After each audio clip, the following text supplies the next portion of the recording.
Hello Year 4, I'm reading Chapter 5 now. Grandpa Byron is meditating when I let myself into his house with my own key. The curtains in his sitting room are drawn and a stick of incense is smouldering, a smell of sweet leather permeating the house. He sits on the sofa cross-legged, hands resting on his knees and his back dead straight. He raises a forefinger to acknowledge my presence, which I am relieved about, because sometimes he doesn't do that and it's like he can't hear me or anything. I once stayed until he opened his eyes, and it was ages. I had finished my homework, run down the battery on my MP3 player, and read most of his Daily Telegraph, and all he said was, "Oh, hi. How long have you been there?" This time I don't have to wait long. He slowly opens his eyes and unfurls his long brown legs from underneath him. "You are just in time for chai. Why not put on the telly? Maybe today you will be faster than those clots." There's a crinkling around his eyes when he says this because he doesn't think the contestants on TV quiz shows are really stupid. Not as smart as he is. Not many people are. We sit in front of the TV drinking the super sweet Indian tea and eating badam barfi, which is an Indian fudge that Grandpa Byron has made because it's my birthday. There is usually a TV quiz on at around this time of day. Usually we'll watch one of the main channels, but if it's a show Grandpa Byron doesn't like, he'll find an old show on Challenge or one of the other channels instead. For him to like it has to involve questions that require you to know stuff, what he calls general knowledge. Stuff like capital cities, or obscure foreign presidents, or dates of wars, or chemical compounds, or great works of art, or, well, you get the idea. Today's programme is a new one on BBC Two called Mind Games, in which 6 contestants try to kick one another out of the contest by forming alliances with each other and betting points on how certain they are of the answer. The thing about it, and the thing about that Grandpa Byron likes, is that the questions are really hard, to me at any rate. The presenter is a bloke who usually reads the news, except here he's dressed in a black polo neck and jeans, which look a bit weird on him. He's talking really fast.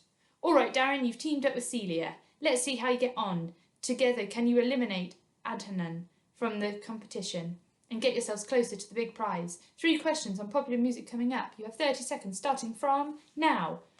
What was the last UK #1 hit for the Beatles before they... Ballad of John of Yoko, #1 for 3 weeks in 1969, says Grandpa Byron, before the guy on telly has even finished. Which record album released in 1982 became the biggest selling album of the Thriller, barks Grandpa Byron, by Michael Jackson. And finally, which artist paired up with Alicia Keys to record her hit single Empire State of Mind in 2010? I know this one. Eminem, I shout. Grandpa Byron shakes his head and smiles. Jay-Z. And it was 2009, not 2010. Of course, he gets them all right. He always gets them all right. Or nearly always, anyway. How do you do it? I ask for what must be the 100th time. How do you know so much? And he gives the answer he always gives. Don't confuse knowledge with memory, Al. I have got a good memory because I've trained it, but that is not the same as knowledge, and neither memory nor knowledge is the equal of wisdom. He gives me a grin and takes a large swig of chai. There's this thing with Grandpa Byron when he's done watching the TV programme. He turns the television off. At my house, we normally just leave the room or flick around to see what else is on. Either way, the telly stays on. But not Grandpa Byron. It's like when he's reading the paper. He folds it up carefully when he's finished an article. So when Mind Games finishes, off goes the telly, and we sit in silence for a bit. Grandpa Byron's got this half smile. Perhaps he's pleased that he's got all the questions right, or that for the first time I got 1 or 2 of them within the 30 seconds. One of these fine days you will be memorising better than me, he says. He's looking at me through half-closed eyes. You see, with the power of your mind, you can do almost anything, Al. That, plus, of course, the memory palaces of the Sri Kalpana. This was a book that Grandpa Byron wrote ages ago. That's how so rare that he owns the only copy, which I have never seen. He has mentioned it to me before, but only in passing, whereas now he's looking right into my eyes and smiling. He kind of bounces to his feet effortlessly, without that oof sound that most old people make when they get up from the sofa. He takes a book down from the shelf and hands it to me. It's a thinnish paperback, with a plain yellow cover the same as his robes. The only writing on the cover is the title, The Memory Palaces of the Sri Kalpana, and underneath it says, by Byron Ard Chaudhry Roy. I was going to wait before giving you this, he says, but, well, now seems like the right time. Now you are 12. Really? I mean, thanks a lot. He holds up his index finger to quieten me. His eyes go a bit blank until he blinks hard. We'll study it together. Meanwhile, feel free to take it with you. I grin and shrug. Cool! There is something going on here, though, and I can't put my finger on it. It was the way Grandpa Byron said, now you are 12. That made me think that giving me this book was somehow connected with him going all weird when he saw that letter from my dad. I don't have to wonder long, though. That letter from your father, he begins, without looking at me. He is beginning altogether too casual, like he's practiced this.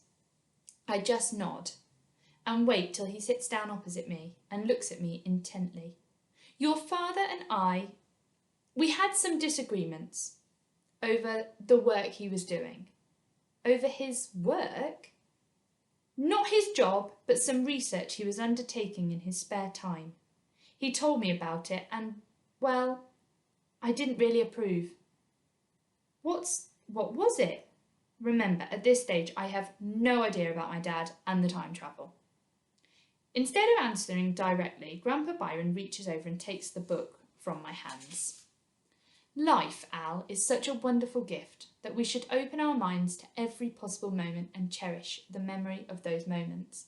Because people change, places change, everything changes, but our memories do not. Accept life the way it is, Al. That's the way to be happy. I think I narrow my eyes sceptically because Grandpa Byron takes a deep breath, closes his eyes and continues. In my head, Al, in my mind are some of the most wonderful places. Some are like places huge and ornate. Others are much more humble. And all of them, room after room, are crammed to brimming with memories. Some of these are imaginary rooms are like offices with drawers and filing cabinets. That's where I keep all the facts like football scores, dates, horse racing winners and presidents. But the most precious rooms in the grandest palace of all, they contain the memories I loved the most. The day your father was being born, for example. The day me and your grandmother got married. Or just 5 years ago when you and I had that picnic in the rain in Jurage Bay and you were losing your Crocs. There's a memory for every day of my life, back to when I was about your age.